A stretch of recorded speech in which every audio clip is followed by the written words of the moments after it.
If you feel lost, stuck, or unhappy in life, I'm going to explain to you why and how you can actually solve it step by step in this video. So stick around for this one. If you've hit a glass ceiling, if you are self-sabotaging, if you just feel lost, if you feel unfulfilled, if you're asking the question, is there more to life?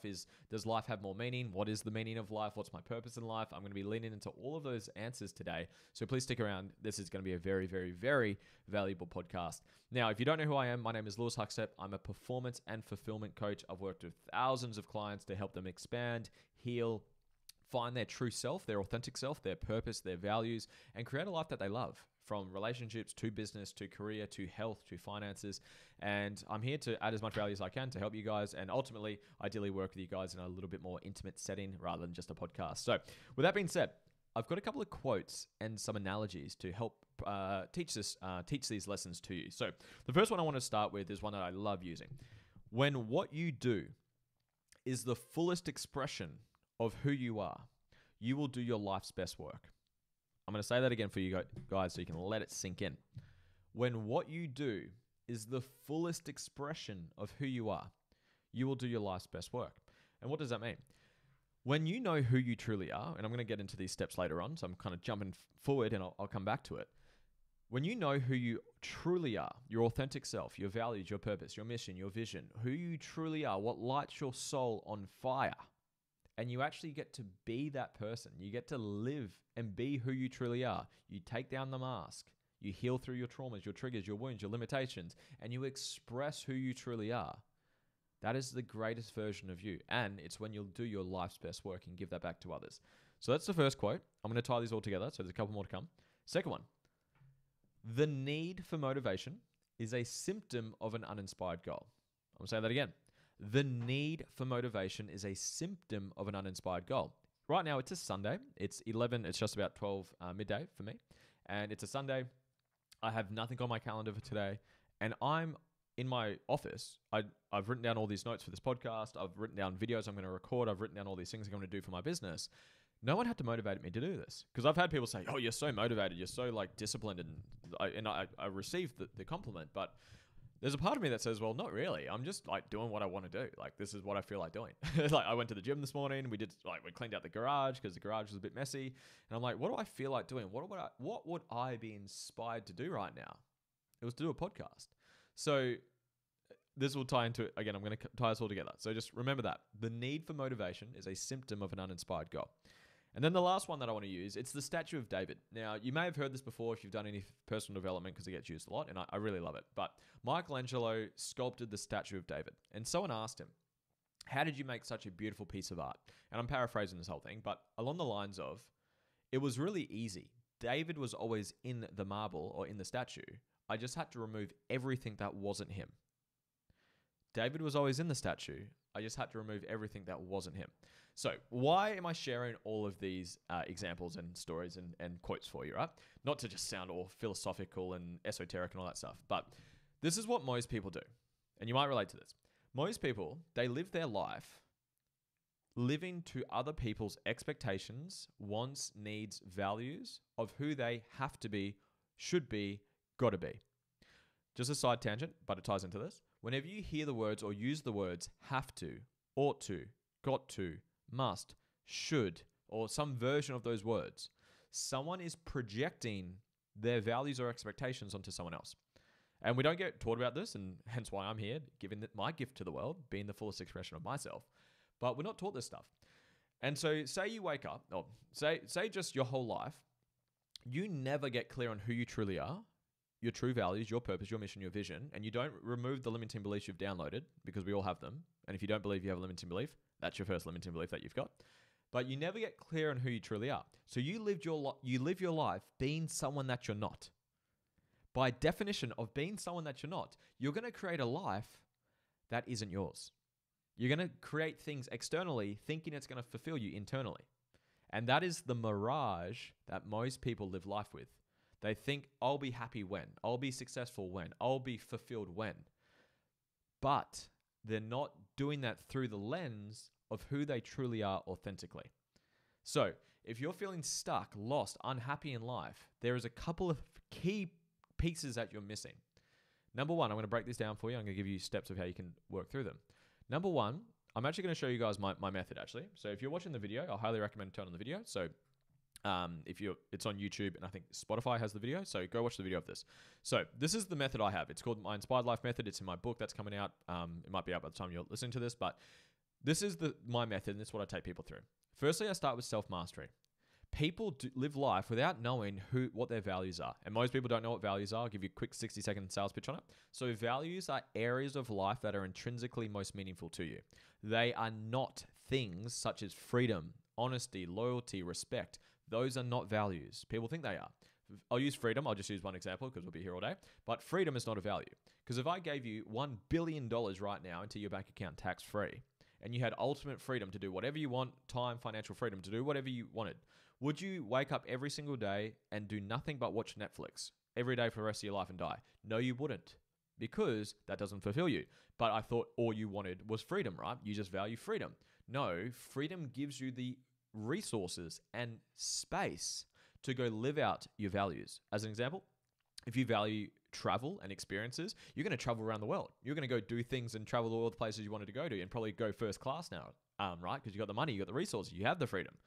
If you value family, you're going to buy your family house, your family car, spend time with your family. If you value health, you're going to buy the best supplements. You're going to get the world's personal trainer. You build your own at-home gym. You buy yourself a sauna, an ice bath. You'll spend money on your health. If you value learning, you're going to invest into the world's best coaches, which is me, obviously. Kidding, not kidding. But you'll spend money on learning. You'll get a mastermind. You'll get a mentor. You'll buy books. You'll do things to help you learn and grow. If you value wealth, you might invest half of it. Throw it in the stock market. Buy some properties. Buy some business. If you value business, you'll start a business or invest more into business. The things you'll do with the resources are your values. And again, subtle difference. I won't give you a big sales pitch on all of these because we'll be here all day.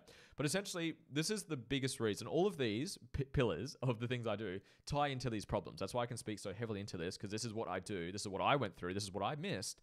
And this is why I help so many people with this stuff. So this way, get clear on your values. What areas of your life intrinsically fulfill you the most? Might be music, might be dancing, might be travel, might be health, might be image, might be family, might be relationships, might be friendships. Might be health, might be wealth. Like, what areas of your life intrinsically fulfill you the most, right? Then we get clear on your purpose. Yes, what is your life's purpose? And some people think you need to go meditate on the fucking mountains and take all this plant medicine and ayahuasca ceremonies to find your purpose. No, you fucking don't. I've got a process which in about 40 minutes, you'll have your purpose. I'll teach it to you and I'll take you through the process. Your purpose is your gift to give back to the world. Remember that quote from earlier? When what you do is the fullest expression of who you are, you will do your life's best work. This is knowing your values and your purpose, and then we have your mission and vision. Because if you're lost, it means you don't know where the fuck you're going. But most people don't set goals, full stop. But people that generally do set goals, which is better than nothing, a lot of them set goals like what I did without knowing who you truly are. So you're setting goals based on someone that you're not. This is what I was saying before. You go through your whole life trying to be someone else or live up to mum or dad or society or religion or social media's expectations, and you end up creating a life that isn't yours. So that's why I do this first. We go through your values, we go through your purpose, we get clear on who you truly authentically are, then we get clear on your mission, then we get clear on your vision. What does your life look like in the future that lights your soul on fire? That's what we get clear on. Then, depending on the person I'm working with, we'll go into either inner work or skills and strategies. I'll go into the inner work now because this is my favorite section, is where we go through your limiting beliefs. Because if you're feeling unhappy, so let's tie this into something. I'm going to bring my face back onto it. So say this ties into the ego, and I can talk for hours and hours and hours on this topic, so I'll keep it relatively short.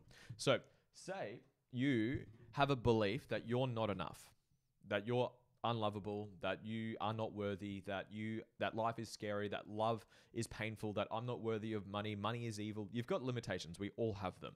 There's two traits of the ego. There's actually three, but two main ones. The first one is it will prove itself right. And this is the one I'm going to focus on for today. The second one is it wants to avoid pain. That's why it avoids your trauma, your wounds, and it deflects and it gets triggered. But let's use the first one.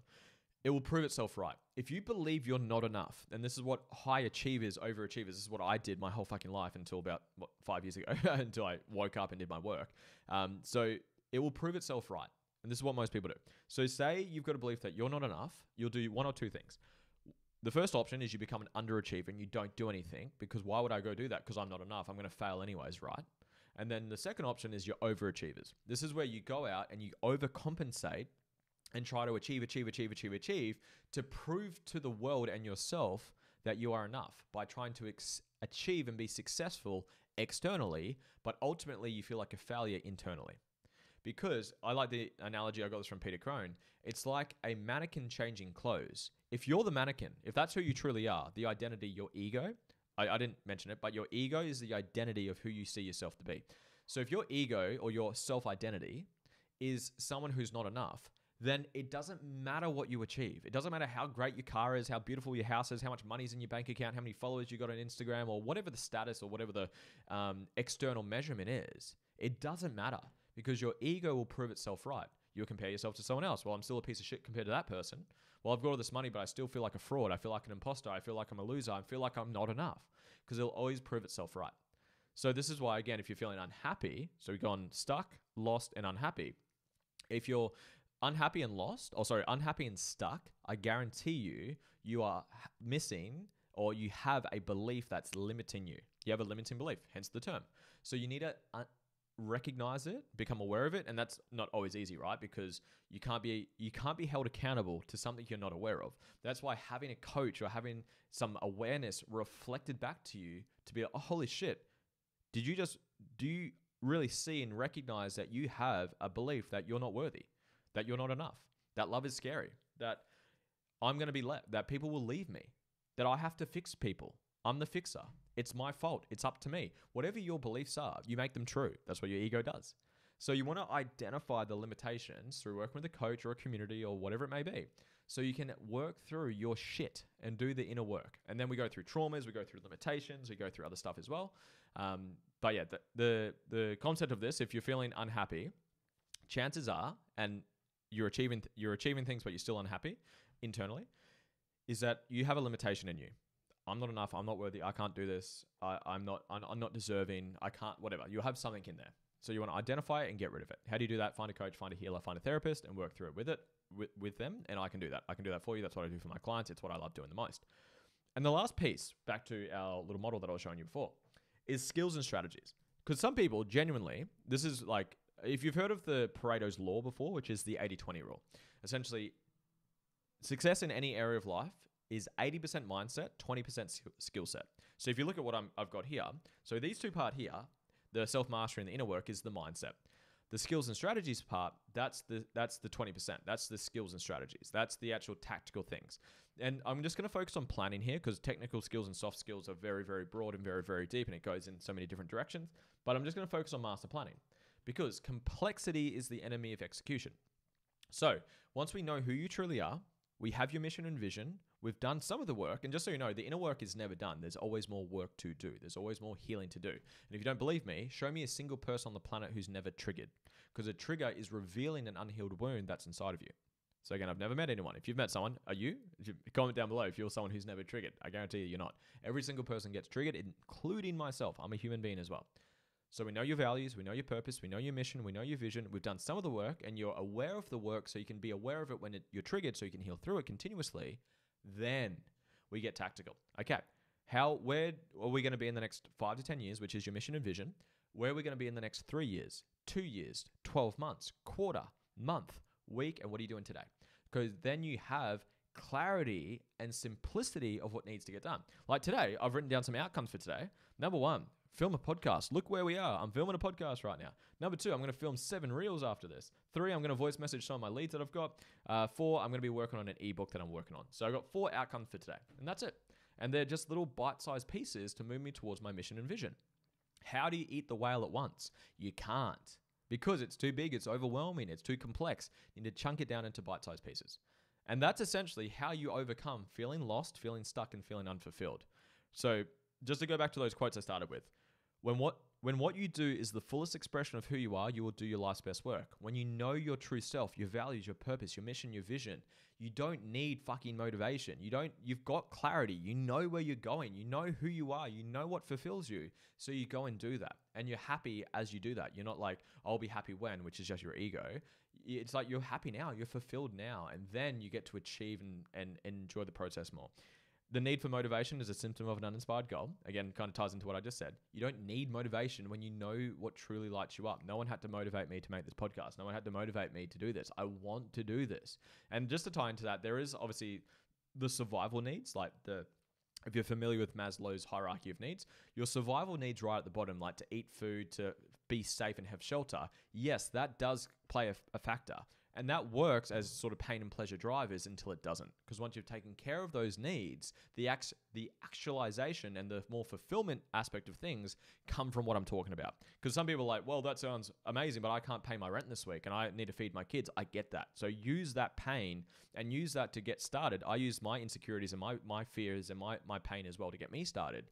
And that works until it doesn't. So use what you've got, and then eventually you're going to transition into what I'm talking about. So just a bit of a side tangent for you. And then the statue of David, what I was talking about before.